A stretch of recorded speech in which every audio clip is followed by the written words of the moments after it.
So for you guys that are on Zoom, I'll say this about 4 or 5 more times, but make sure if you will throw your name in the chat box, first and last name in the chat box, I would appreciate it, just so I have a record of who is at the class. All right. We're going to get going today. We're going to be talking about working your sphere of influence. Now, this is one of the classes that I recommend you should attend more than one time. And honestly, I would say until you have your SOI working the way you want it to work, you should probably attend every single time that I teach it until it's working. So yeah, thanks, Chad. So anyway, this one's one I would highly recommend. So now here's where we're going to start with is I'm going to just start with breaking down to you the difference between a client, a prospect, and your SOI. So we're going to do this kind of fast because I want to spend more time jumping into going through the training. But we're going to start here with what makes somebody a client. Okay, so there's 4 things that make somebody a client. Now, this part of it is not going to be from the standpoint of from the division's perspective of what makes somebody a client. We're going to talk about it from the standpoint of getting you paid. Okay. And so I think there's 4 things that have to happen or that people have to have or do in order for them to be considered a client. So the first one is they have to be committed to working exclusively with you. So I'm going to write it up here as you is they have to be, but you could write it down as they have to be committed to working exclusively with you. Okay. So a client is committed to working exclusively with you. Now, how do they demonstrate that they are committed to working exclusively with you? Buyer C agreement. Okay, good. So they're probably going to sign a buyer broker, or if it's a listing, they're going to sign a listing agreement. So if it's a seller, they're going to sign a listing agreement. If it's a buyer, they'll sign a buyer broker. So that's the first thing that has to happen for somebody to be considered a client. Number 2, then, is I'm going to write it down up here as I'm going to write it as a need. But here's how I would say for you to write it down is they have clear and present needs that can be met. So they have clear and present needs that can be met. That's what, in order for somebody to be a client, they have to have clear and present needs that can be met. What does that mean? And for you guys on Zoom, feel free to unmute and participate. Like their financial situation. Okay, good. So Vince is saying one of the things is they have to be able to qualify or have the cash. Okay, good. So their financial situation, good. So that would be the clear and present needs that can be met. It can be met because they can qualify and all those. Okay, good. What else would that mean? Clear and present needs that can be met.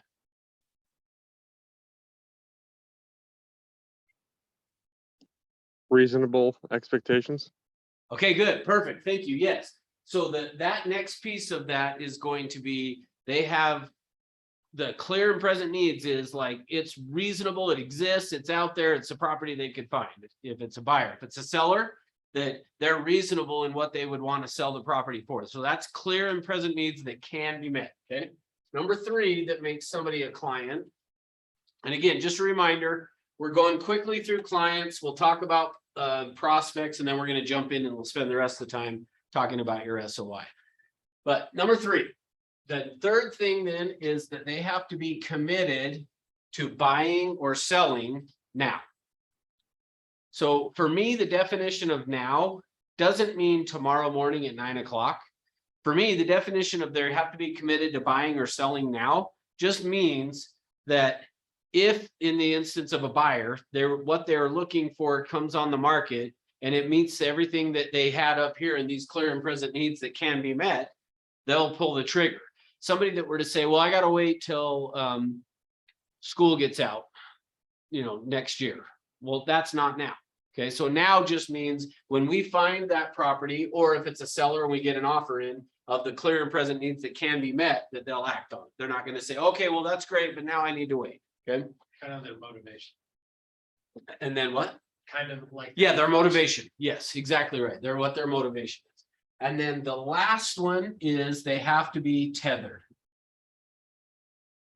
Now, this is where sometimes people get a little messed up on what I mean by that. Tethered means tied to. And a lot of times people will think of that, well, I tie them to me through either the listing agreement or a buyer broker. That's not what I mean by tethered. Tethered is you should, in my mind, if you don't have an appointment with a client, they're not a client. So you should never leave an appointment from work meeting with a client without scheduling the next appointment. As long as you do that, you'll never lose a client. Like meaning when I hear agents that will talk about, yeah, they went and bought a different home without me, or somebody listed their house without me or whatever. It's usually because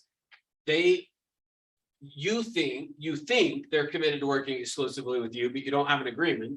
They have clear and present needs that can be met. They're ready to go now, but because you didn't have them tethered to you through an appointment, you end up missing out on them. So for me, what defines somebody being a client is I have an appointment scheduled with them.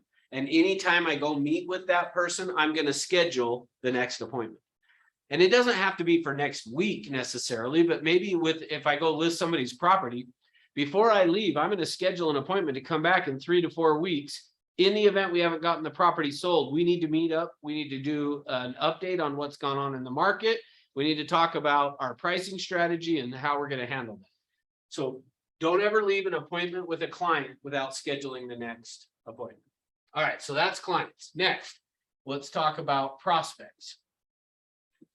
Or we could call these leads up here. You could say these are my leads, okay?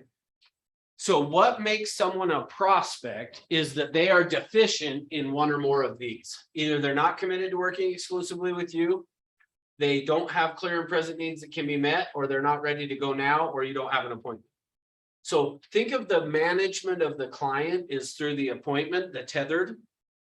So on the prospect, how would we want to manage our prospects? Because again, a prospect is deficient in one or more of these. So when you have somebody you are prospecting, or a lead follow-up, if you thought of it that way, what you're trying to create is for them to become the client. So I'm trying to get them to be committed to working exclusively with me. I'm finding out if they have clear and present needs that can be met, and if they're ready to go now, and then I want to get an appointment. So if I have somebody that's missing one or more of these, how would I then manage the prospects?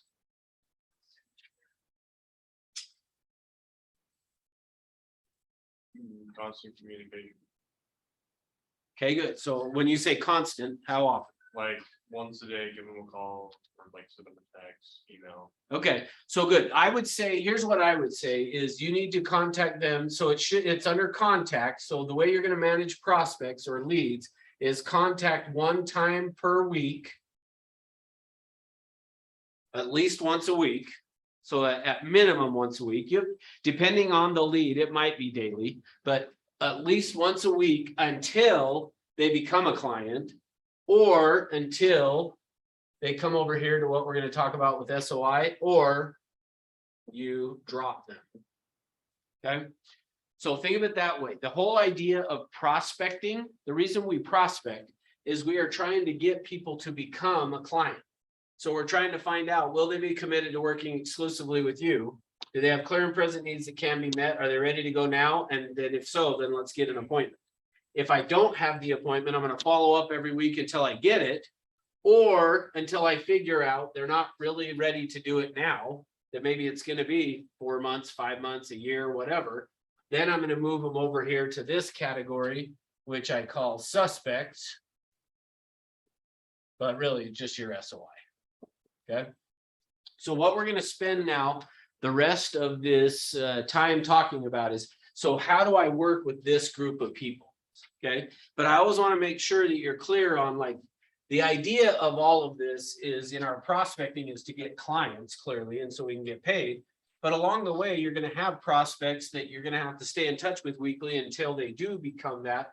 Or if it doesn't make sense that you should call them once a week, meaning let's say that I came across somebody who says, yeah, I want to sell my house, but my kid is a senior in high school and just started school.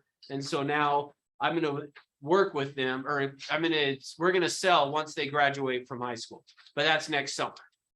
Would you want to call that person once a week between now and next summer? Probably not, right? How did Johnny's test go? Yeah, exactly. How did he do on his lab test? So instead, what we're going to do then is move them into this suspects category, or what the way I like to think of as how you should work your SOI. The other thing you'll hear me say today as we talk about it is this is a select group of people. So what I'm going to do now is I'm going to give to you 4 criteria that makes somebody, or let me rephrase it. I'm going to give you 4 protocols, not criteria. I'm going to give you 4 protocols that if you will follow them, working your sphere of influence, it is 100% guaranteed to work. So we've had a bunch more people jump on to Zoom. So for you guys on Zoom, if you'll throw a first and last name in the chat box, just so I have a record of who was in class, I would really appreciate it. Thank you. So we're going to spend the rest of the time talking about these 4 protocols. Now, what's a protocol? When you hear the word protocol, what do you think of? Rule of engagement. Okay, good. Any other thoughts? Zoom, anyone? Standard, maybe? Okay, good. A standard. I like that. So The first one that was made. the first one that was made. Yeah, Okay, cool. I like that. So here's how I think of it. Instead of me saying I'm going to give you 4 rules to follow, the reason I say protocols is a protocol is a required condition. And so what I'm going to show to you, and what I would say for you guys is, if you are not generating a couple $100,000 worth of income from your sphere of influence, you're not following and doing what we're talking about. And so of everything that I teach, of every single class that I teach, like there's a bunch that I'll be like, hey, I guarantee if you do this, it'll work. And that's true. But this one of all of them is the one that I would say, this one is a math problem. And if you understand the math of working it the way I'm going to show you guys, and don't get intimidated by the idea of it being a math problem, but it's not a people game. This one is more of a management of a numbers type of a game. But I also don't want you to hear that as, oh, it's a numbers game, because I mean, in a roundabout way, I guess it is, but this is more of a math problem. And if you'll follow the math, it's going to work. Okay. So now with that, let's go to the next piece of this. So the next piece of this is, and part of why I said to you guys, keep coming to this class until you have it down and it's working, is because of what I'm about to show you right now. So this, what I'm drawing up here is the bell curve, or it's half of a learning curve. So it's half of the bell curve. It is the learning curve. Okay. So anytime you're going to learn a new process, go through it, get a new skill. You guys know, or should know probably by now, I love baseball. And if I were to sit down with a kid and teach them a new skill in terms of baseball, any new skill you learn is going to have this blue line. It's going to follow this process. And what that looks like is you're going to go through a period of working on the skill and feeling like it's not working. So you're going to feel like I'm doing every single thing that you're told me to do, but it's not working. Well, what happens then as you do that, as you start to work on and learn a new skill, all of a sudden you'll have this steep run up in where all of a sudden it pays off. What you've been doing with the skill all of a sudden pays off. Well, that's what this is going to look like. So the reason I say keep coming to these classes until it's working is because what I've found happens is most people will come to this class and they'll leave here being really excited about what I'm going to show you guys. But then a month or two goes by and they quit doing everything that we've talked about. And so that's why I say, come back to this. Every time I teach it, come back until you get it working, because what will happen is the excitement kind of wears off a little bit after being in the class, and then you quit doing it. And now the other thing that plays into that is this. What do you know about how bamboo grows. Tell me about what you know about bamboo. Vince? It's one of the best growing plants. Okay, good. So I love that. I love that answer. So Vince just said, for you guys that are on Zoom, if you didn't hear him, he said it's one of the fastest growing plants, which is a little bit ironic because when it starts to grow, that's true. But do you know how long it has to, from when you plant it till it grows really fast? Do you know how long it is? It's a couple months. 4 years. So when the seed, if you planted a bamboo seed, it's going to grow really, really fast 4 years from then. Crazy, huh? So now why? Why is it, if it grows really fast, so it goes up to 90 feet in a couple of weeks. So how does it do that? Like Gathering nutrients. gathering nutrients, okay? So yeah, so what's happening is during the 4-year period, it's putting its root structure in place so that when it does pop through, it can go really fast. So we relate to it as it grows really fast, but the truth is it has to get its roots in place first. So that's part of why I bring that up is keep in mind this process, the system I'm going to show you guys is going to look like that. Meaning, and so part of what happens is people come to this class, they get really excited, but then they go back and they start to do these 4 things that I'm going to give you. And then what happens is after a couple of months, they don't see any results. And because they don't see any results, they get frustrated, they quit doing it, and then it doesn't work. So here's what I'm saying is I told you guys a minute ago that this can generate you an income from this point forward of over $200,000 a year just from your sphere of influence. So this is not taking into account any other sources. So if you're not getting at least that much money, but now notice where I put that is what's going to happen though is you can get to that point where from that point forward, that's what's going to happen. But keep in mind that typically this process that we're talking about is typically going to be 6 to 9 months before you hit that spot. So it's going to be a 6 to 9 month period before you, like from that point on, you can is where I'm saying you can count on, and I'm going to show you the math. We're going to do the math on this for me to show you what this looks like.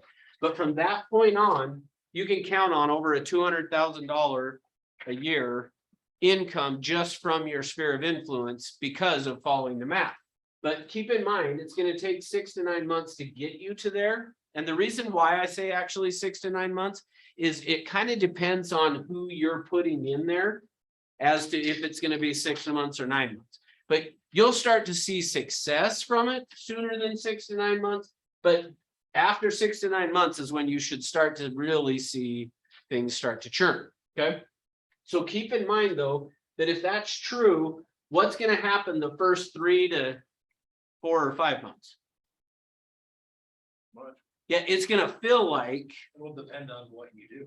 it depends on what you do for sure, but it might feel like I'm doing all this work and I'm not getting any return from it.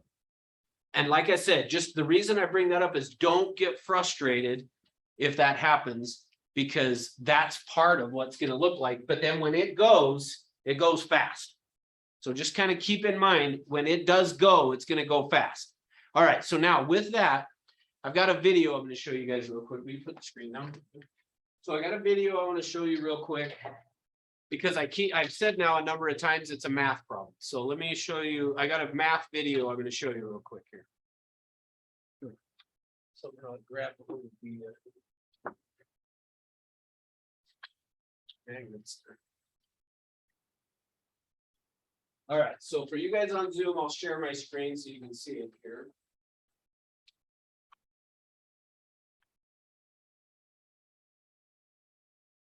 I think if you brought traits, we would probably show it. I thought you just had trouble. Yeah, what are you talking about? I'm just saying, I've Ever heard of sharing with the class? Right. Yeah. Right. Sharing is caring, right? All right, let me get this here. Gonna make those online jealous. That's true. That's a good point. I should. I might do that actually. Yeah. All right, here we go. So really quick, let me just explain, because we got some younger people here. So, well, I'm gonna show you a video of, this is Ma and Pa Kettle. Ma and Pa Kettle was a TV show from like the 1960s or something, like it was, 50s and 60s. yeah, maybe even 50s. But so back when TV was in black and white, and so we're gonna watch this little video about Ma and Pa Kettle, and then we'll have a discussion about it. So, but and the reason I show it to you is because we're gonna do some math, and I want you to see the video. So here we go. I figure 75% to you, Pa and Ma, and 25% divided between the 5 of us. Yida, Crowbar, myself, Tom, and the baby. That makes 5% for each one of us. Billy, you're cheating yourself. If there's 25% divided among the 5 of you, that's 14% apiece. Oh, no, listen, Pa. I wouldn't cheat you. You know I wouldn't. Now, look here. I'll show you. Let me rub this out here. And now, 25 divided by 5 is 5. You see, 5 won't go into 2, will it? No.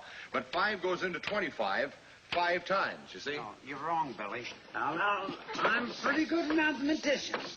Now, 5 into 25, 5 won't go into 2, will it? No. But 5 goes into 5 once. Now, we didn't use the 2 before, so we bring it down here. Now, 5 into 20 goes 4 times. There you are. 5 into 25, 14. No, look, Pa. Let me prove it to you now by multiplication. 5 times 5. 5 times 5 is 25. Really, I'm surprised you're learning. Huh? I'm surprised that you're learning. Now I'll show you. 5 times 14 is 25. 5 times 4 is 20. 5 times 1 is 5. 25. That's it. No, look, Ma. See, look, you're wrong there because I'll prove it to you. We'll put down 5 14s here. 14. There. Now I'll prove to you by addition that 5 14s is not 25. 4, 8, 12, 16, 20. 21, 22, 23, 24, 25. There you are. Better brush up, Billy. I don't want to see you boys cheated.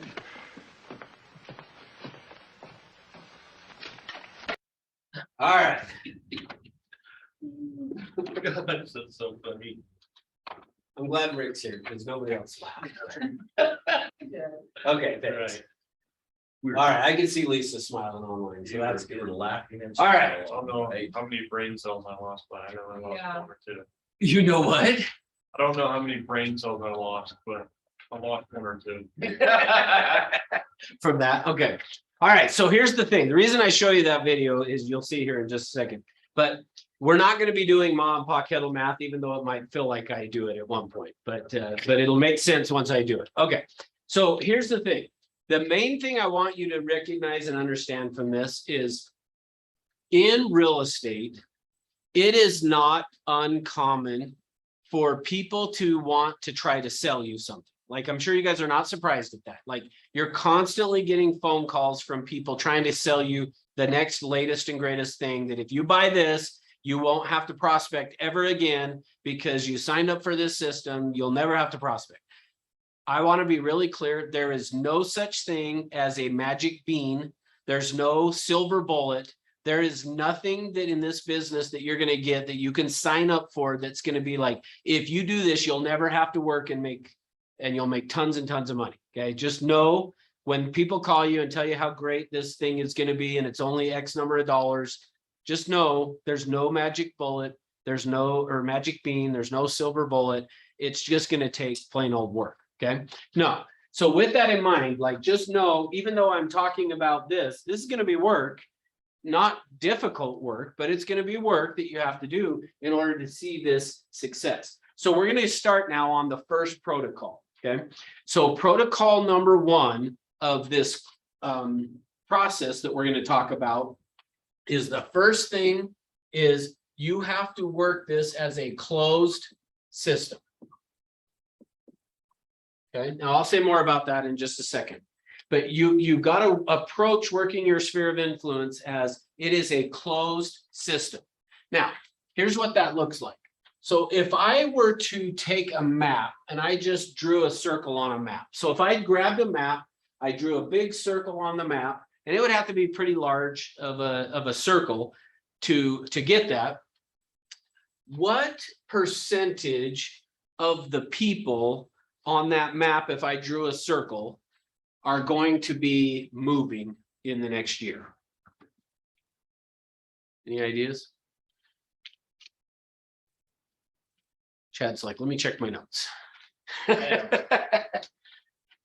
Okay. So according to the Census Bureau, if you go and look at, the Census Bureau, when they go out and do the census to see where people are at and all that, basically what they've found is 12% of the population is going to move every year. So 12% of the people are going to be changing residence, but that includes renters. If we factor out the renters, it ends up being 7%. Okay. Now, so if you just got a map, and like I said, it's going to have to be a pretty large area. You couldn't just go to a neighborhood and say, in this neighborhood, 7% of the people are going to move in the next year. That may or may not factor out. So you got to get into large enough sampling. But if you took a large enough sampling, what you would find is 7% of the people are going to be moving within the next year. Well, one of the things that gets said in real estate a lot is this. If you were to knock on 100 doors, you should end up getting 10 leads. And from those 10 leads, you should turn into a transaction. I remember as a brand new agent, my manager out in West Jordan, the office that I was in, I remember he told me this. Go knock on doors, and for every 100 people you talk to, you should end up with 10 leads. And from those 10 leads, turn into a transaction. Well, he then told me, and I've shared this story before, he then told me that I should go out and make, basically what he said is however many closings you want in the year, that's how many contacts you should make every day. So I went out and was making 50 contacts a day because I wanted to get 50 closings in the year. So I was out doing that. Well, if that's true, this idea of you talk to 100 people, you'll get 10 leads and should turn into one transaction. If I was doing 250 contacts a week, 50 a day, that should have turned into then 25 leads and 2.5 transactions per week, right? That's not what happened for me. That's not what ended up happening. And so it led me to come back to this a little bit and say, okay, this sounds good. Like when you hear that, if you talk to 100 people, you should get 10 leads and should turn into one transaction. Well, what I thought that meant, so we're going to have now, remember what we're talking about here is a closed system. So for a minute now, I'm going to show to you the difference between an open system versus a closed system. Because the way most people approach working their sphere of influence is they approach it from the standpoint of an open system. And that's where we get ourselves in trouble and why you can see a return on working your sphere of influence just by getting this, the way most agents do it, but you're not going to see as good of a return as if you will change it and work it as a closed system. And that's what I'm going to show you here. Okay. So here's the idea of this. So if this is true, that 7% of the population were to be buying or selling at any given time, and I went out and I talked to 100 people, if 7% are going to be doing something, how many transactions should that equate to? So 7% out of 100 should equal 7, right? Remember I said I was going to do mom and pop kettle math? It's actually 14, just like mom and pop kettle. It's 14 transactions. Now, why? Why is it not 7? Why is it 14? I'll give you a hint. I said, how many transactions is that? Not how many houses. So every time a house sells, yeah, that's right. Every time a house sells, there's a buyer side and a sell side. So there's 14 transactions. So here's the idea, where I think this came from, this whole idea of what, if you talk to 100 people, you should get 10 leads in one transaction. Where I think that came from is this: 7% of the population is in the process of buying or selling at any given moment. So if that's true, then that would be 14 transactions. Well, I think what somebody said, really what it should have been is, out of 100 people, you should find 14 transactions and then be able to turn that into some number of transactions. But I think somewhere along the way, somebody was like, yeah, but 110.1 sounds better than 114.1.4 or something. I mean, I don't know what it would have been, but I think, so that's where this whole idea came from. But it sounds really good. And like I said, for me, when I heard that, I was like, okay, if I go talk to 50 people every day, that should equate to 250 contacts in the week, or 25 leads should turn into 2.5 transactions. But that's not what happened. Now, here's why that didn't happen. So I'm going to show you now the difference between an open system and a closed system. If we had 10 people in the room, which, I mean, we've got more than that with on Zoom, but so if I were to go through though and said, okay, I go knock on Chad's door. So I get over here and I knock on Chad's door. If I knock on Chad's door and he tells me no, and then I leave and I go to the next door, and I go to the next door, and the next door, and the next door. So I've gone now to 9 doors and they've all told me no. But if we look at this 110.1, our brain thinks, what should happen on the 10th door I knock on? Transaction. Yeah, based on this 110.1, the next door I knock on should Be a prospect. be a prospect, right? Right. And then if I do 100 doors, I should end up with 10 prospects, and then one of them should end up being a transaction, according to this. Okay. So here's the problem with that. Sounds good. Like if you know, if I knock on 10 doors, I should get 1 lead. And out of those 10 leads, I should end up with a transaction. That sounds great. But here's the problem with that is now, and here's where this is, you get this little bit of, this is going to be the toughest thing we do the whole day. And it's not that tough, but you look at this and go, okay, 7% of the population is in the process of buying or selling. If I go talk to 100 people, I should come across 7 possibles or 14 potential transactions. Okay. I should come across 14 potential transactions. So therefore, I should be able to easily get one of them. That's kind of the idea of this, okay? But that actually shows the flaw that we have is the lack of the understanding in terms of how statistics work. So what we're going to do now is I'm going to do we're going to have a statistics 101 class, but it's not that difficult. So somebody pick a number between 1 and 6. One day I said pick a number and somebody said 7, and I'm like, I'm holding a dice in my hand, like, so between 1 and 6, pick a number. 5. Okay, 5. So what are the odds then that if I roll this that I'm going to get a 5? 1 out of 6. Okay, so the odds are 1 out of every 6 times that I roll it, it should be a 5, right? Because the odds, there's 6 sides, 1 number on each of them. So every time I roll this, the chances of me getting a 5 or should be 1 should pop up. Sorry, Rick's too loud out there. You're good. The odds of me getting a 5 should happen 1 out of every 6 times, right? So now let's see what happens. So somebody keep track and let's see how many times I have to roll to get a 5. So there's, and sorry for you guys on Zoom. I know you can't see the dice, so we'll tell you that was a 3. There's a 1. So Chad, you keep track of how many rolls. I'll keep it saying the number. Okay, so 6. 6. 1. Okay, so we rolled it 5 times. What should happen this time then? Okay, I got to get a 5. Here we go. 3. Wait a minute. All right, well, let's see what happens. 5. Okay, good. So it only took us 7 times. Now, so the thing is we look at that and go, okay, the odds are 1 out of 6, which I hate it, by the way, when I'm the 6th roll, it always comes up and I'm like, but I've had times where I've had to roll it 20 times and I still haven't gotten it. So that's what happens in an open system, okay? So in an open system, what that means is this: if I come over and knock on Chad's door, based on this, what are the odds that he's going to say yes? One at a time.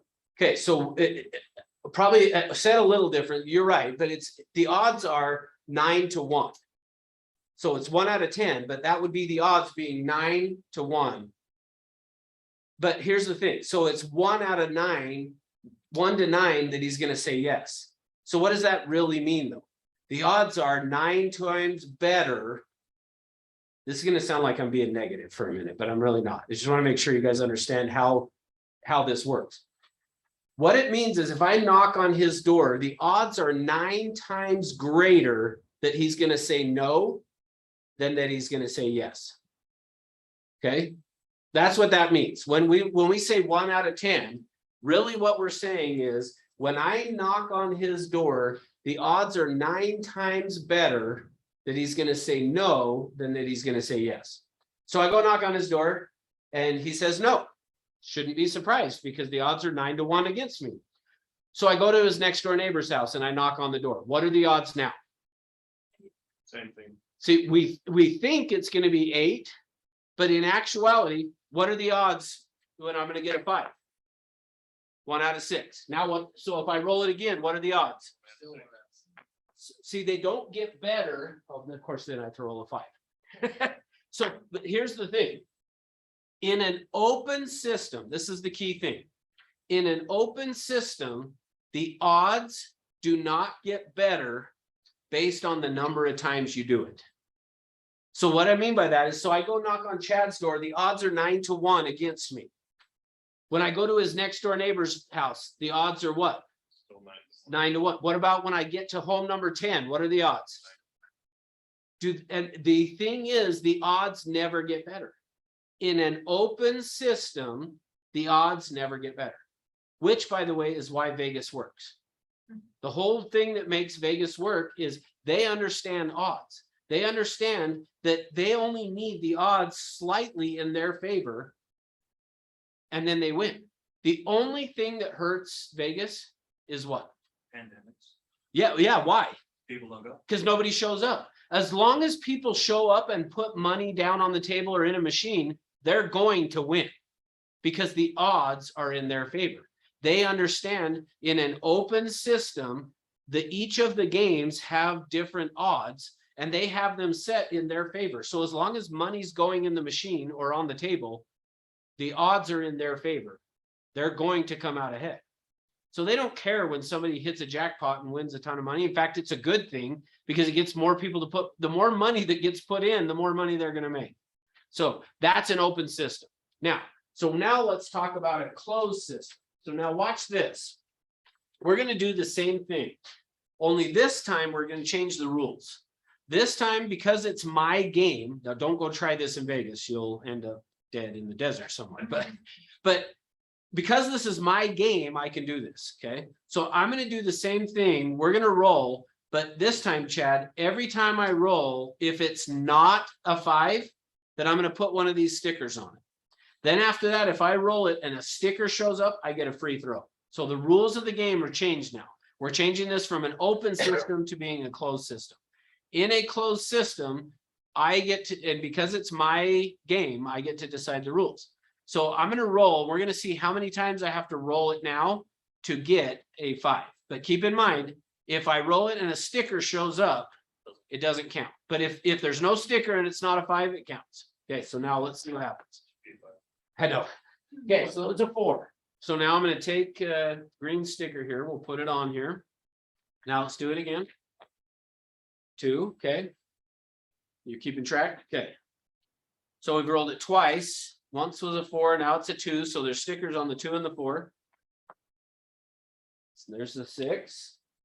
So we rolled it 3 times so far.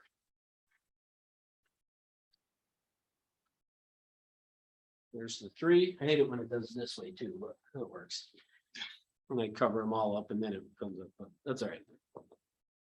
Okay, free throw. So it's a sticker, so it doesn't count. Oh, okay, so we rolled it 4 times.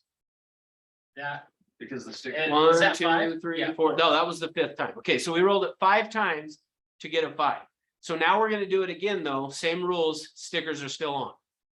So now let's see what happens. Boom, 1. Okay, so it only took 1 time to get a 5. Let's do it again. Free throw. Free throw. There's the 1. Okay, so I'm gonna put another sticker on it. Free throw. So how many times have we rolled it? Once? Free throw. Free throw. This is where I get my squats in for the day. Free throw. This is the one I needed the first time. Free throw. Free throw. 5. So how many times did we roll it? Twice. No, twice. oh yeah, twice. 2 times. The second. Okay, so now what's gonna happen now, though? If we do it again, what's gonna happen? How many times am I gonna roll it? 1 time. I either get a free throw or a roll. That's what we want. That's the difference of an open and a closed system. Imagine if you could go to Vegas and do that. Okay, I'm gonna play it the first time with your odds, but every time I play it, I get to put a sticker on the dice to have the odds go more and more in my favor. Like, that would be awesome. And if you could do that, I would not be here teaching the class. I would be there playing the game, right? Okay. So that's what we want to do with our sphere of influence. The first protocol, this required condition, is you need to do it as a closed system. The way that most people approach working their sphere of influence is they approach it from this open system standpoint. And what I mean by that is people will take and just get as many people as they can into their database. And the problem with that, I will show you here in just a little bit, is it turns it into this open system. And in the open system, you already saw the odds don't change. The odds don't change in an open system, but in a closed system, we can control the odds. And again, very similar. I love using the dice as the example of that, because you saw in the beginning, before I put any stickers on and I was rolling the dice, it was no different than an open system, meaning the odds were 1 out of 6. But every time I put a sticker on, the odds went more and more in my favor. That's what we're going to do with this closed system. Okay, so now with that in mind, it's got to be a closed system. What that means, so I'll put in parentheses here, is it has to be fixed in size. Okay, so your sphere of influence, or this select group of people, in order for it to play out and work the way that I'm showing you, is it has to be fixed in size. Okay, you're good. So it's so the most important thing, don't miss this. I always have to do that when somebody's walking out, but he didn't hear me anyway. So it's got to be fixed in size. So what size should it be? Here's what I've found is the number you want it to be initially is 200 people. We want it to be 200 people in size. Now, the protocol that we're going to follow on this is actually that it just has to be a closed system, which means that it's fixed in size. But what I have found is 200 is the number to get, you want to use to get it, again, back to this, up and running. What I have found is 200 works the best to get it up and running the fastest. Sometimes people will say, well, what if I wanted it to be 300? You could do that. I've just found what typically happens is you get overwhelmed. So then somebody will say, well, what about just 100? 100 could work. It'll just probably take a little bit longer to get it working. So I've just found 200 seems to be the sweet spot to get it up and running. Now, once you hit this spot up here where it's working and you can count on the leads coming in from the people in there, change it to any number you want it to be. Have it be any number you want. And although let me just say this, I have not seen anyone do it to where it really is dependable and works with less than 75 people. So you got to have minimum of 75. And again, I found over 300 tends to be too much. So what I would recommend is start it with it being 200. So here's kind of again, the protocol of this. Start it with it being 200 people in size, or build it to 200 people quickly. Then from there, once it matures, once you hit that spot right there that it's matured, after it's matured, you can change it to any number you want. Change it to any number you want it to be. Just know the key thing is it has to then stay that number. As soon as you start messing around and tweaking the numbers one direction or another is where it now all of a sudden starts to become a problem. Okay. Now, let me show you why this works and how this plays out. So even though I just said we're only going to use, shoot, I meant to have a green marker, but okay, it's fine. So let me show you how this works. So we're going to use, even though I just said it has to be 200 in size, we're going to use the number of 100 people. Okay.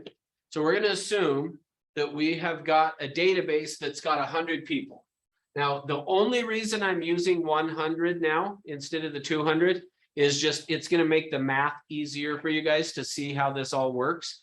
Otherwise, I could do it and use 200. It'll just make it easier if we use 100. So I'm not giving you permission to only use 100 people in your database, right? It's 200 until it's working. Then after that, change it to whatever you want. If you wanted to change it to 100 after that, do that. All right. So let's say though that I had 100. You know what? Sorry, I got to go to my office real quick and grab. Yeah, I need to grab one other marker. So hang on. Chad, stand up and tell the joke. Yeah, be right back.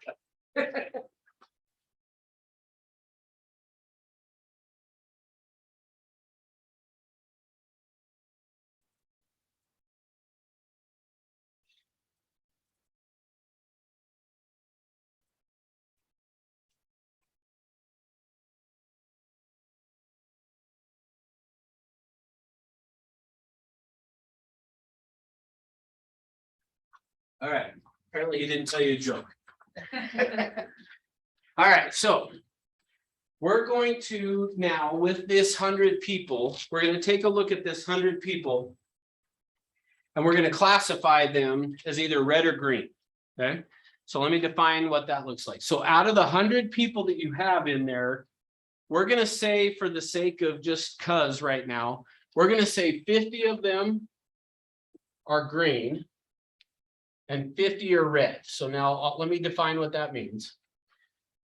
So we're going to define the people in there that are green are people that'll either do business with you or refer business to you. So they're either the people that are either going to do business with you or refer people to you. The red are people who have said they're going to, that you believe they're going to refer business to you or do business with you, but they're actually not going to. Now, the thing is, you don't actually know. So out of the 100 that are in there, to begin with, you don't know if they're red or green. All you know, and in fact, actually, your assumption should be that they are green. You're going to assume that they're green. Otherwise, you wouldn't put them in. Like, you're not going to put people in if they are red. If they tell you, no, I would never refer anybody to you and I would never list my house with you. If they tell you that, don't put them in.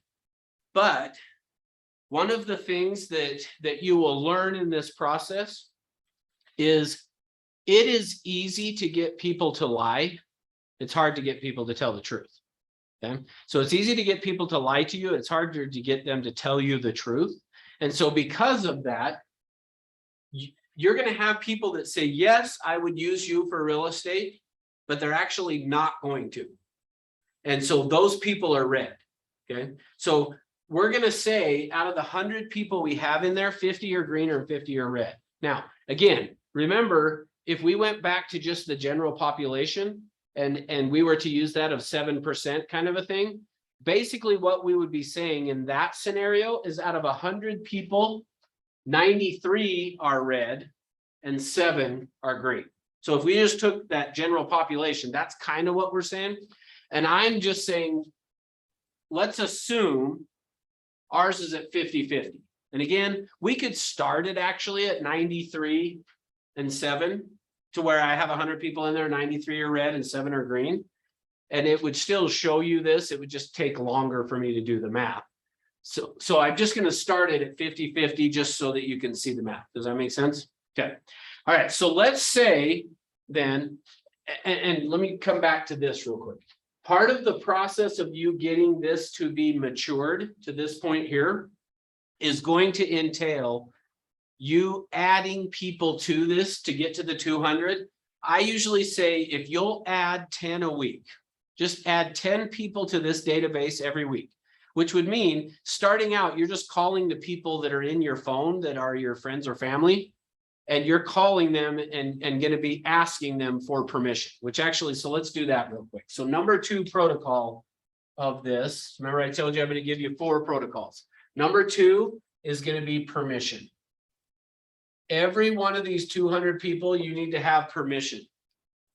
And what that's going to look like is this. So you want to go through and call all the people in your database, in your phone.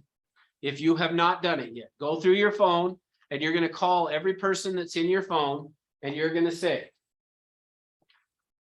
I have a select group of people, or you could say, I'm putting together a select group of people, however you want to do it. What's that? I'm putting together a team. Okay, you can say team if you want. I've just found I say I have a select group of people, or I'm creating a select group of people that I'm going to stay in touch with about real estate. So you just want to have something along those lines. I've got a select group of people, or I'm creating a select group of people. You could say, I made a decision the other day that I want to work by referral, and so I'm putting together a select group of people. Just so why do I keep saying a select group of people? Makes them feel important. That's right. I want them to feel like this isn't just for anybody. And as you've seen, yes, it's 200 people, but part of the deal on this is it's a closed system, which what I mean by that is you cannot have 201. See, it's okay to build it up to 200, but the moment you hit 201, what do you got to do? You can't have 201. So you got to get rid of somebody. So you can't do it, Right. right? It also reaffirms to you that it's a reminder that it needs to be a closed system. Yeah, it's good. I've By never saying thought of that. Select. Yeah, that's So good. It makes them feel like a VIP. But it also reminds you that it has to be a closed system. Perfect. I love that, Jenny. I've never thought of that, of just as you're saying it, it's the reminder to you that this is a closed system. That's what makes it select. Okay, good. So permission is I have a select group of people. So you're going to start with calling every person in your phone and saying, I'm putting together a select group of people that I'm going to stay in touch with about real estate. I would like to add you to that list. Would that be okay? They'll say yes. Great.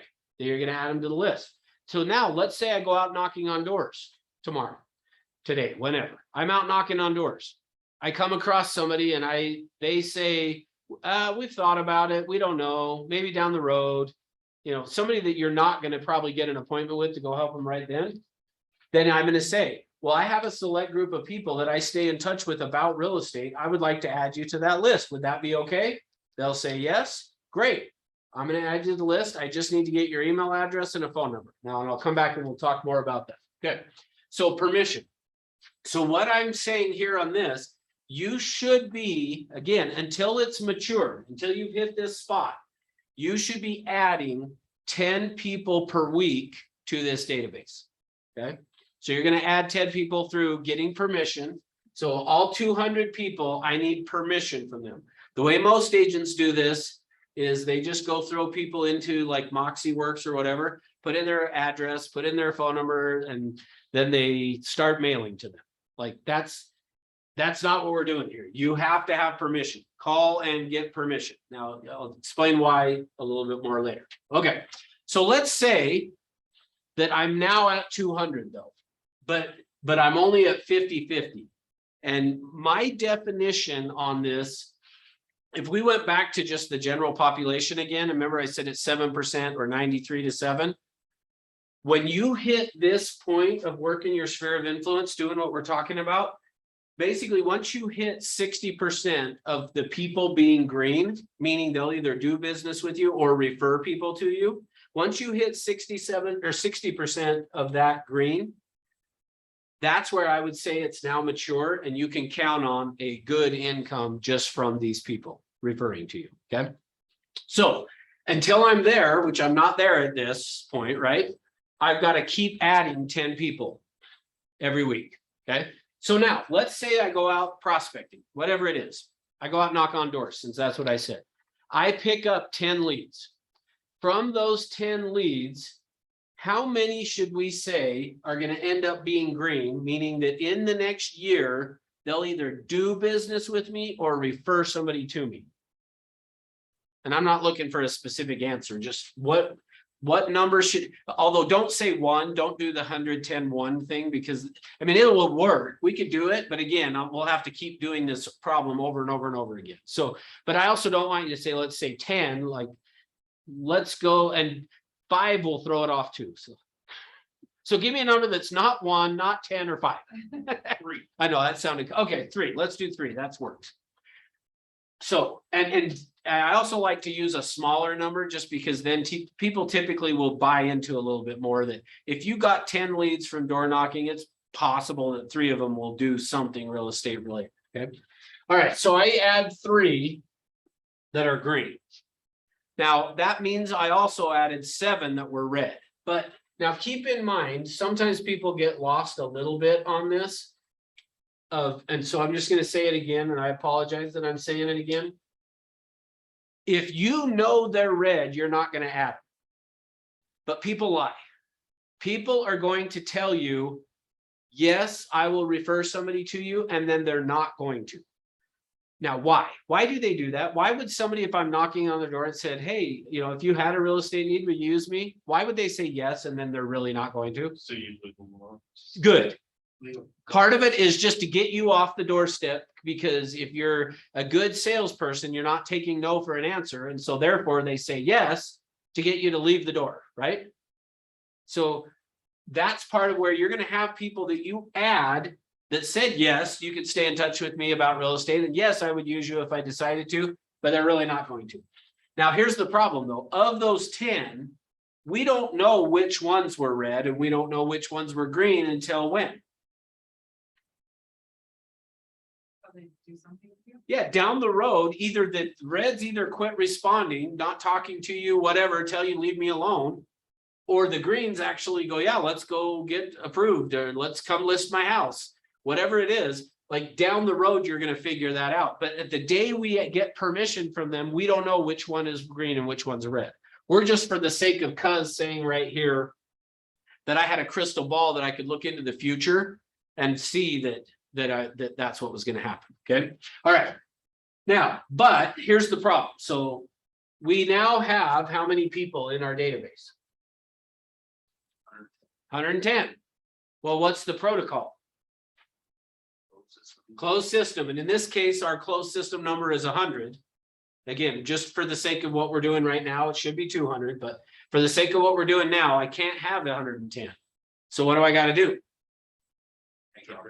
I got to get rid of 10. Should I get rid of any of the 10 green? No. So then I should get rid of 10 reds. Okay. Yep. Now we'll come back to how to decide that in a minute. So I'm going to subtract 10. Oh, which, by the way, let me do this first. So when we started, our percentages was 50-50, right? 50%, 50%. Somebody real quick on your phone that can run the math. If I had 110 people and 53 are green, what's that percentage? It's probably 48 or 49, I'm guessing. 48. 48. Okay. So I've got 48% green now, which means I now have 52% red. Now, what I want you to notice from this is the problem with an open system. The idea of just building my database to be 4,000 people or 1,000 people, this is what happens. So notice up here, the amount of work I had to do for 100 people was going to give me 50-50. But now look what happened. The workload just increased by 10% to get 2% less. Can you see that as that's the problem with an open system, is the more people you add into your database, you create more work to get a lower percentage. But since we know protocol number one, I can't have that many, I gotta get rid of 10. So now we come down here and I now have 47 red, 53 green, to be a total of 100. So what's my percentage now? Now you know why now you can see why we said let's use 100, because this makes the percentages so easy for you guys. So now look what just happened. A month later, I have the same amount of work to get 3% more. So now let's do it again.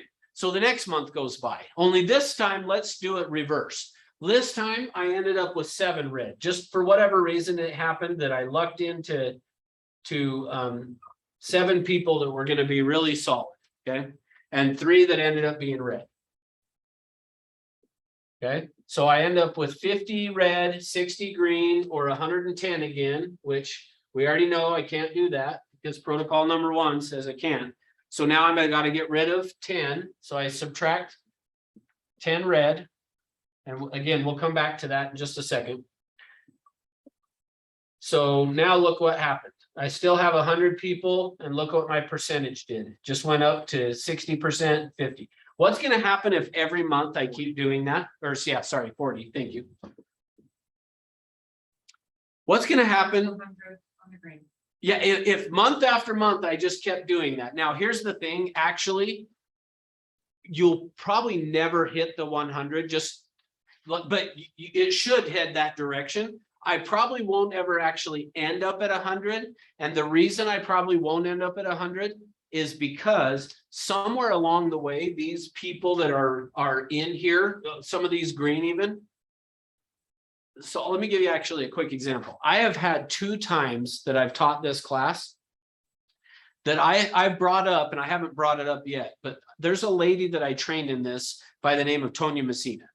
Tonya is an agent in the valley here in Salt Lake, and she follows this system better than anybody I've ever trained in.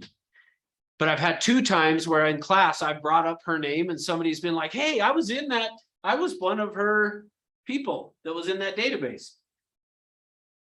Well, they're now licensed agents. So are they going to refer business to her or list their house with her? So that's part of why I say you'll never probably hit 100% green, because somewhere along the way, some of the greens move out of state.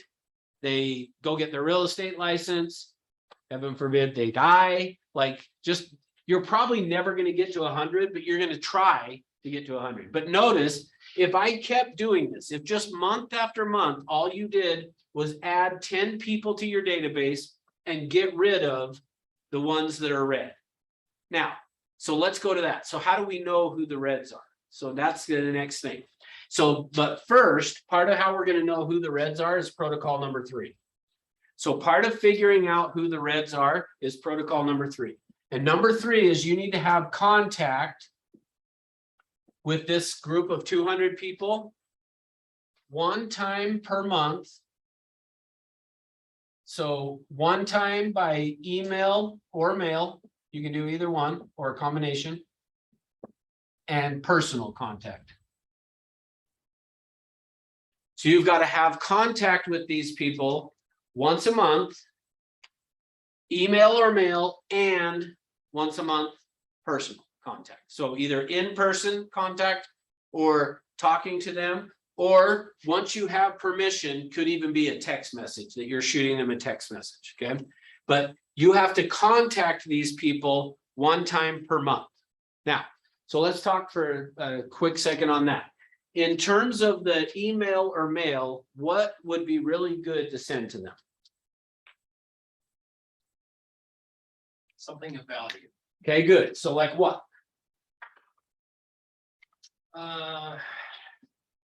New listing in the neighborhood. Okay, good. That's, yeah, see, here's the key thing. The protocol is you got to send them something. But what I've learned over the years is there are some things that are better than others. So here's what I found. So I remember, if going back now a number of years when I first got my license, I was in an office sales meeting and a guy from Top Producer showed up to our office trying to sell everybody the Top Producer program.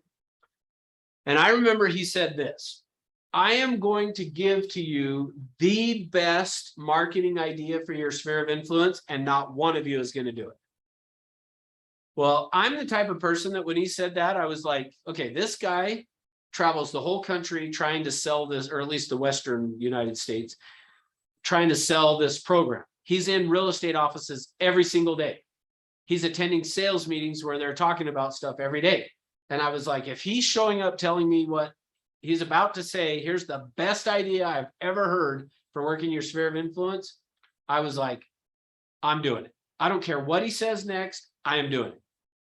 And so here's what he said. He said, every single month, send to your sphere of influence, find out what area they're interested in, and send to them, here's the homes that are for sale in that area, here's the ones that are under contract, and here's the ones that are sold. Well, after that guy left, I went to my assistant and I said to her, we're going to start doing this. And so we contacted all of the people in the database, the 200 people. And I said, okay, I want to send to you information that is relevant to you in the area that you're in. What do you want that to be? So then they told me this neighborhood or whatever. Okay, great. Set it up. Then what happened is every month my assistant would go, we had a spreadsheet for all 200 people and with the areas that we were going to do the search for. Every month she would go in the first week of every month. She would spend the entire week of the first month going in the MLS, doing the search for this person, finding the homes that were for sale or the ones that have sold. And then after that, she would put together a flyer and mail it to them. Then she'd go to the next person on the list and do it again. Now, thankfully, some of the people lived like in the same neighborhoods. And so when that happened, she only had one search to do and it could knock out 3 or 4 people. But I tell you what, after I did that for a few years, I will tell you what that guy said was correct. It is the best marketing thing you can do. Thinking of doing that, could you do it by like county as opposed to like neighborhood? Could you do it by county? So, That Salt Lake. no. Utah? I wouldn't. Now, but here's the good news. 'Cause Here's it's the not granular enough. yes. Okay. Yep. Yeah. What I found is the reason they were interested is because it was their neighborhood. It was houses that they were aware of the people a lot of times who lived in that house, and they knew what they had heard about what they sold it for or whatever. So, so here's the good news though. My assistant spent 40 hours. I paid her 40 hours a week. She spent the first 40 hours of the month doing this and sending it out. I would not do that today. The good news is well, I won't say either. The Moxie Works system, if you put them on the neighborhood news in Moxie Works, it's going to accomplish the same thing. So I would say get all 200 of these people, get permission, then go into Moxie Works, get them put into Moxie Works, subscribe them to the neighborhood news. When you do the neighborhood news, you can go and do a search. You could draw on the map the neighborhood they live in and then set it up, and then it will send them the properties from within that neighborhood. Now, on the neighborhood news, though, it's still going to get the general information it's going to give to them is going to be based on the zip code, but the properties itself that it's going to show to them are from that neighborhood. So that's why for me, that's what I would do as far as the mailing and the email. Then the contact, the personal contact, the idea of the personal contact is just going to be more of hey, touch and base, wanted to see if you've gotten the mailing. Did you have any questions? Is it working for you? Do you know, it's not going to your junk mail or whatever. And to just say, is there anything I can do for you in terms of real estate? Like that's the idea of the personal contact is, do you have any real estate needs I can help you with? Or do you anybody that you know of? They're going to then say no. And you're going to say, great, I'll talk to you next month. And you can talk more than that. I'm not saying you can't do that. I'm just making it basic of essentially, you know, call and ask them, how's the family, how's the work, all that kind of stuff. But ultimately make sure that you throw into that, do you have any real estate needs or do you know anybody with any real estate needs? They're going to say yes or no or whatever. Okay. Now, once I've done that, what's going to happen then is along the way, you're going to then figure out who the people that are red are. Okay, so that's protocol actually number 4. So let me give you that. Protocol number 4 on this is the purpose of your phone call. Now, this is counterintuitive, okay? What I'm about to give to you is counterintuitive. It's not what you think, meaning if I asked you guys, what are we calling these people for? Usually people will say, well, I'll ask it. What are we calling them for? Just give me what you logically think. Don't give me the opposite. Give me what would you logically think we're calling them for? Business. Yeah, to get a deal, right? Now, this is the key thing. So in working this system and doing it this way with your sphere of influence, you have to keep in mind that the purpose of you calling these people every single month is not to get a deal. It's the opposite of what you would think. So if it's the opposite, if I'm not calling to get a deal, what am I calling for? To find the red. So the protocol number 4 is look for red. Now, here's why. Remember I said to you, people lie? It's easy to get people to lie. It's hard to get them to tell the truth. Well, basically what we're calling for is to try to figure out who the reds are. Now, why?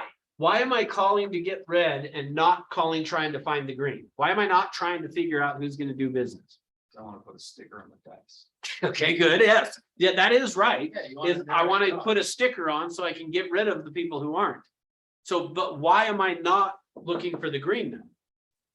Am I going to miss out on deals? I guess is what I'm asking. By doing it that way. Probably easier to find red. It should be, yes. Here's why. The green will take care of themselves. The reason you're not calling to try to get a deal out of the people is the green will take care of themselves. Here's what happens. And guys, I did this for a number of years, so I promise you it works the way that I'm saying it is the green will just call you and go, hey, Chad, we just saw this house and we want to buy it. Or we decided last night we need to sell our house. We want to downsize. We decided we want to sell our house. We want to upsize. Like, because you've gotten, so here's why. Now, keep in mind, I'm going to try to tie all this together now.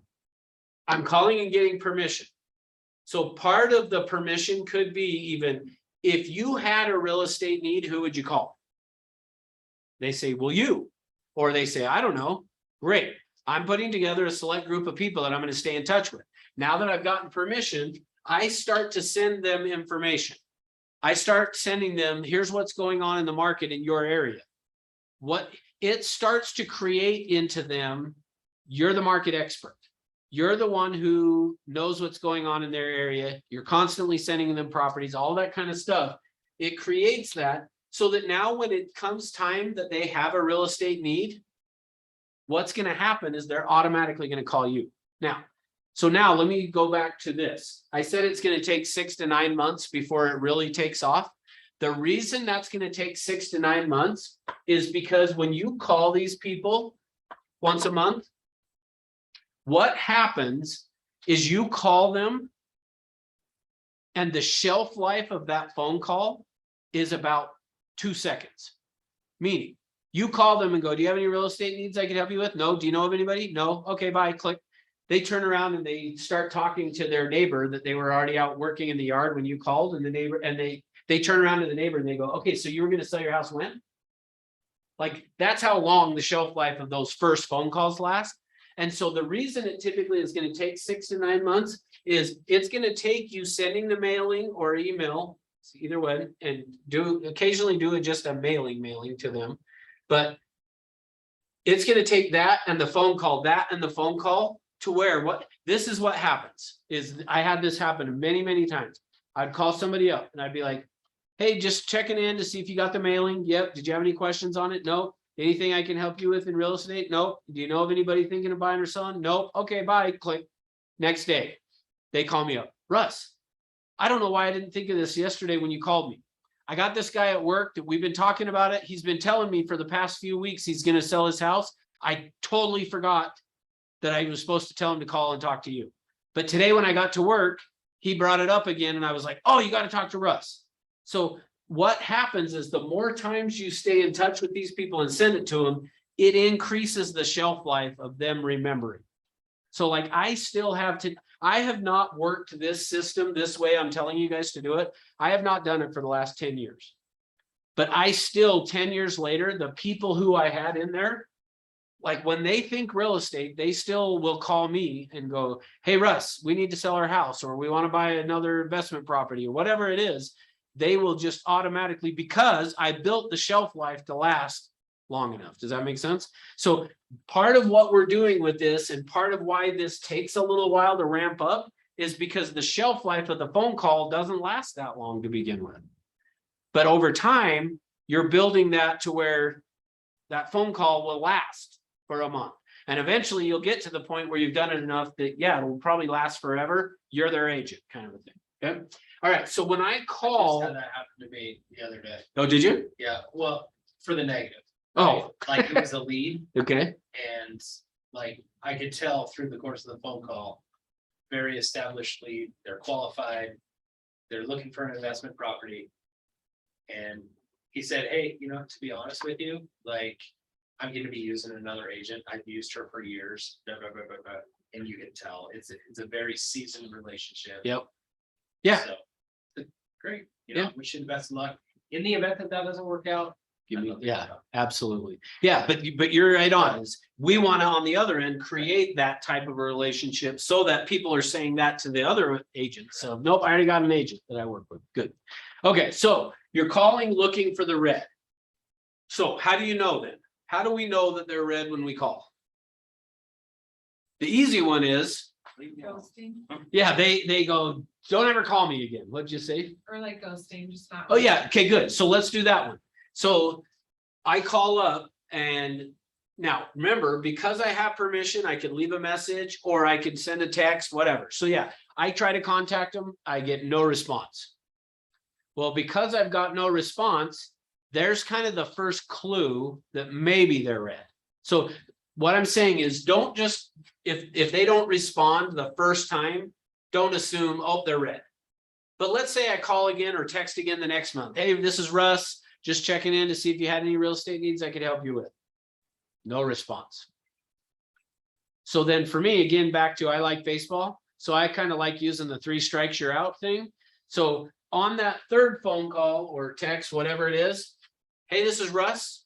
I have a really important question for you. Give me a call. So for me, what I found, if they don't respond after 2, or you could decide 3, even sometimes I did 3 and then on the 4th did this, either way. But you decide either after 2 or 3 or on the 4th, I have a really important question for you. Give me a call. If they don't respond to that, they're red. If you do it, hey, I've got a really important question for you. Give me a call. They don't call, they're red. Okay.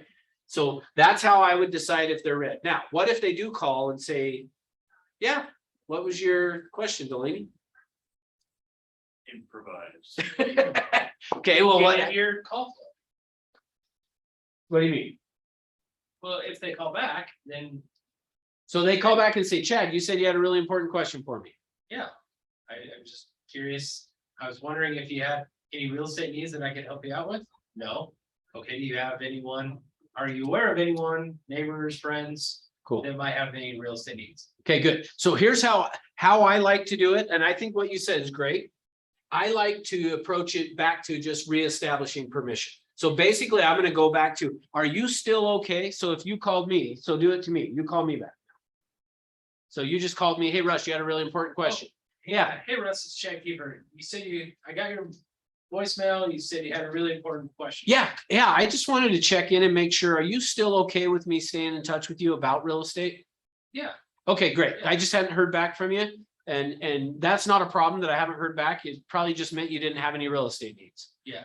I just want to make sure you're still okay with me staying in touch and keeping you in my select group of people. So Absolutely. in essence, I just go back and reestablish permission. Because again, I'm looking for red. Now, what if he says no? What if I contact him and go, are you still okay with it? And he goes, yeah, I'd probably rather you didn't. Great. But bugging you. That's awesome. Perfect. Yeah, see, in fact, you should be excited. If that happens, be excited because you just found a red. And remember, it's easy to get people to lie to you and say, yeah, no, you can stay in touch with me. and they have no plans of ever doing business or referring it to you.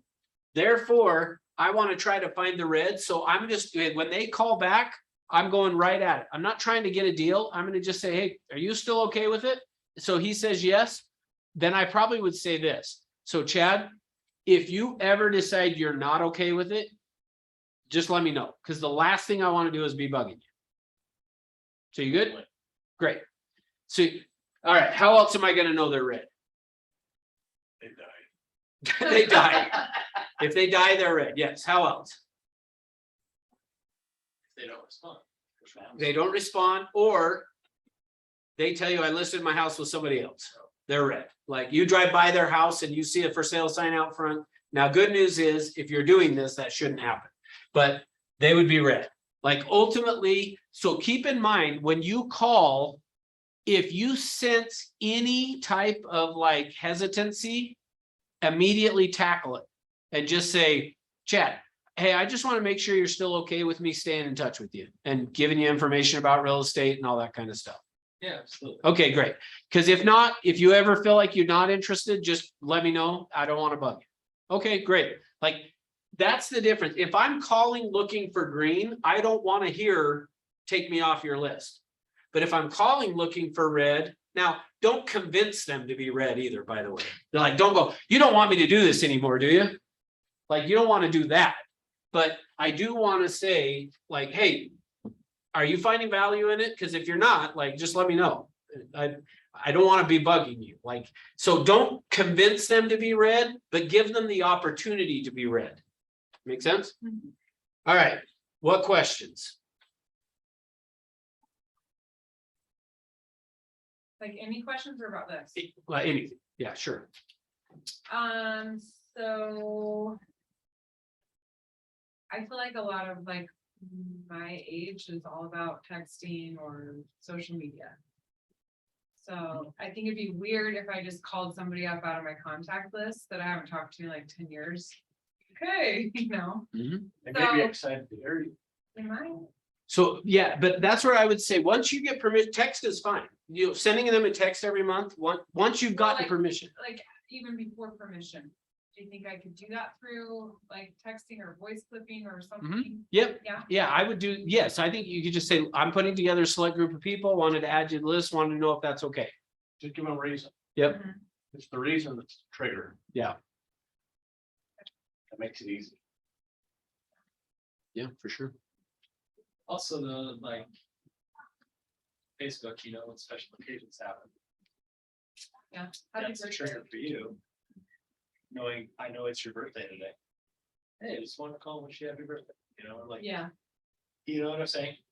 Like, I get it, your demographic Mhm. wants to be all social and non-communicative. No, non-social. Well, social media. Just Still, kidding. business off social media before this, so Right. that's like kind of my, you know. Yeah, no, that's great. It's the key thing is just, you got to get permission. And then just sending them a text or whatever, of just checking in, see if you have any real estate needs or if you know of anybody. But if they don't respond, as long as they respond, no, but got your email or whatever, you know.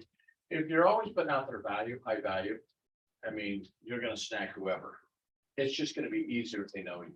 Mhm. Like, oh, I know her, yes. Yeah. So it's just, you just have to pick up the phone and say, hey, what's up, man? I haven't seen you forever. Yeah. I'm in real estate now. If there's any need, just let me know. I mean, it's just, don't overcomplicate it. We have a tendency to overcomplicate things in this business. Because we're in the state of, I want you in my downline. Yeah. And it's what they're thinking and feeling. It's just what it is. Mhm. Cool. And I don't know if you brought it up, but just getting that permission, let people know. I've had a cousin that sold their house and they said, oh, we didn't know you wanted it. Yeah, Business. that is true. So I'm not sure everybody on Zoom heard what you just said. Okay. So what Michael just said is it was a cousin. Yeah. He had a cousin that listed their house and said, oh, we didn't realize you would have wanted to do it. Like that is so true. If you don't talk to the people, there are tons of them that just assume you show up here at the office. you get appointments, you go out and do it, and they just think, oh, I didn't know you worked this area. I didn't know you were like, because you haven't told them, they think you're not interested in theirs. I just had an aunt and uncle sell their home in Lake. They lost at a minimum $75,000 based on comps I ran. Mhm. And I feel embarrassed that I didn't. Because I never knew. I just, I'm not up there actively selling like everybody else, but I just do friends and family. And I'm like, Apparently not. I know. Well, but that's the point, right? Is, if we're actively in the business doing this, I should have been calling and saying, Yeah. hey, you guys are getting up there. You guys ever thought about liquidating? And they did. They moved into an assisted type living because that's where they need to be. And I'm looking at it going, oh my gosh, I failed them because they lost probably 75,000 going with a no-name discount brokerage. Yeah. That somebody told them you'll get a good deal here. Well, the good deal is you just lost 75,000. Yeah, but you didn't pay 6% commission. Right, they didn't pay 6%. And I'm like, Yeah. So that's just it. Just make sure that you are contacting, letting them know, I want to be your agent. Cool. Okay, any other? Yeah. Would it make any sense to kind of give them permission up front to say no? So yes, but tell me how you're going to say it. So I want to make. I don't know. I'm just thinking, just kind of thinking. Yeah. So, okay. So here's how I would do it. So let's say I was calling you. So, hey, Michael, this is Russ. How you doing? Doing great, Russ. Good. Hey, just want to let you know, I don't know if you knew or not, but I'm selling real estate. Oh, you are? Yeah. And so I'm putting together a select group of people that I'm going to stay in touch with about real estate. If you had a need, who would you call? Not sure. Okay, perfect. I just wanted the opportunity to be that person. So I'm going to put together a select group of people. Would love to add you to that list. Would that be okay? Yeah. Great. Let me get your email address. I'm going to just send you information once a month that has what's going on in your area, like specific to your neighborhood. So let me get your information, blah, blah, blah. We get it. Okay. If you ever decide like you don't want to be part of my select group, will you just let me know? Because what I don't want you to do is feel like I'm bugging you. So, and for me personally, I think if you're worried about bugging people, then approach it that way of I don't want to feel like I'm bugging you. If you ever feel bugged, will you promise me you'll tell me that like you feel like I'm trying to put you in my downline, like Rick said? If you ever feel that way, you got to promise me you'll tell me. Okay, great. Talk to you later. Yeah. Cool. So where I guess where my mind is going is this is a great system and I see that there's great value and potential. I think where I'm getting stuck is I have this system of leads that I get Yep. on the elite team, right? That I get every day. And then I have this system that's like my SOI. But if I wanted to truly follow this, I would need to blend them together. Yep.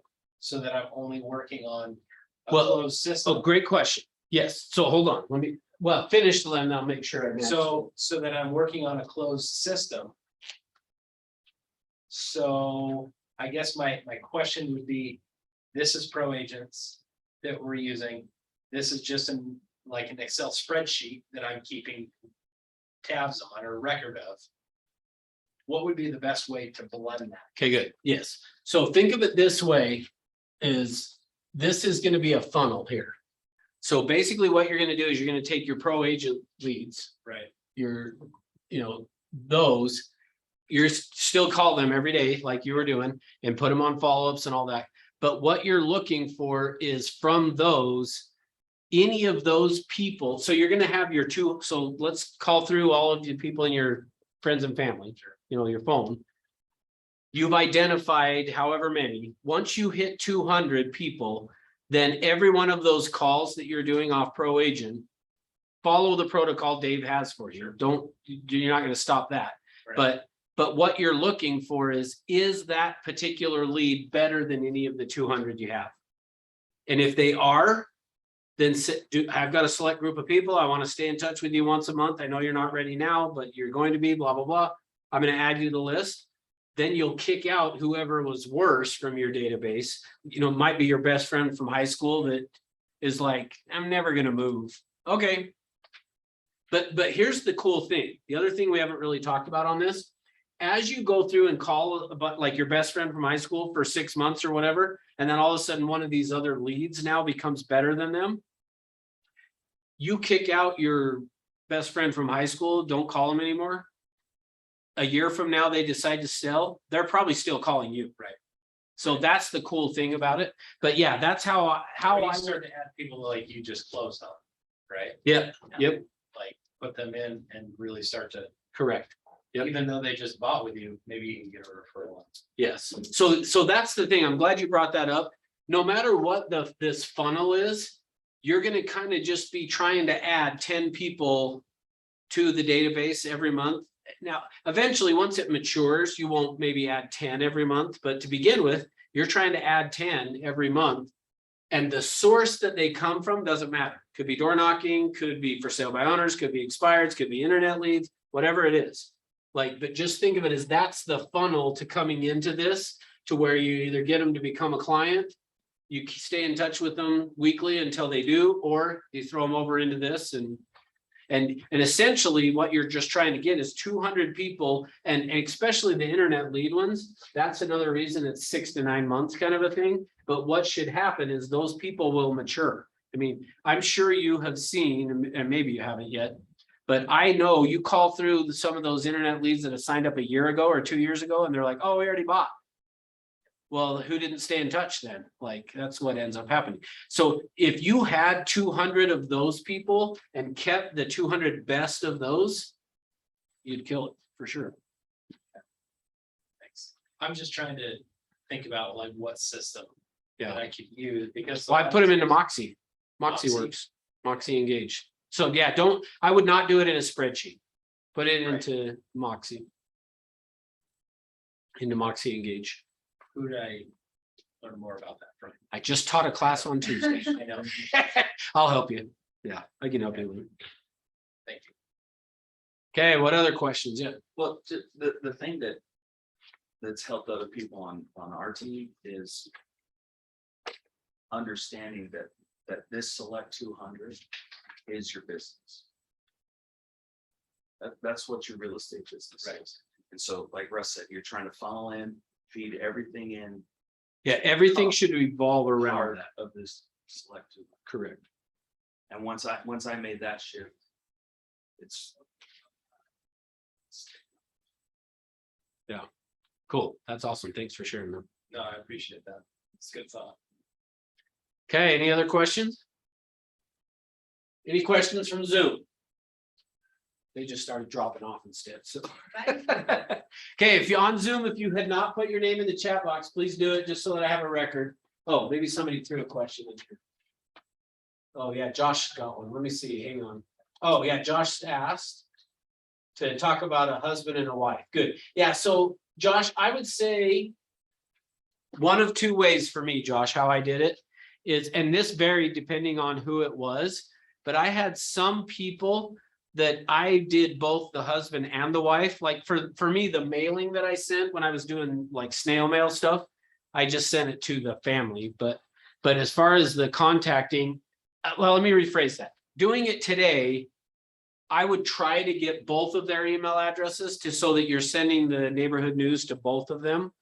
And then as far as the contact goes, that part of it for me, it depended on the couple of who they were, the husband and the wife.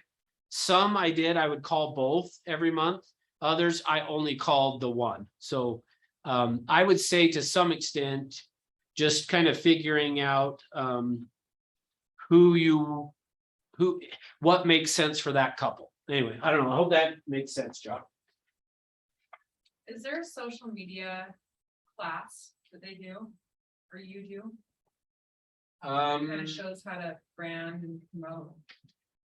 I actually don't have one. I don't know that we have. That's not a bad idea though, too. Especially now. Yeah. For the last few years, well, maybe more than a few, but George was pretty anti social media. And so, well, because agents use as an excuse not to make phone calls. Oh, That's, yeah, not to prospect. But I think he does see the value of it now, which so because he's I know got like like. Jen, does like she'll go to open houses and she'll have someone film her walking through the house. And she'll post it and then people are like, I love that house, and and she gets a bunch of leads that way. Yeah, no, we should. That's a good idea.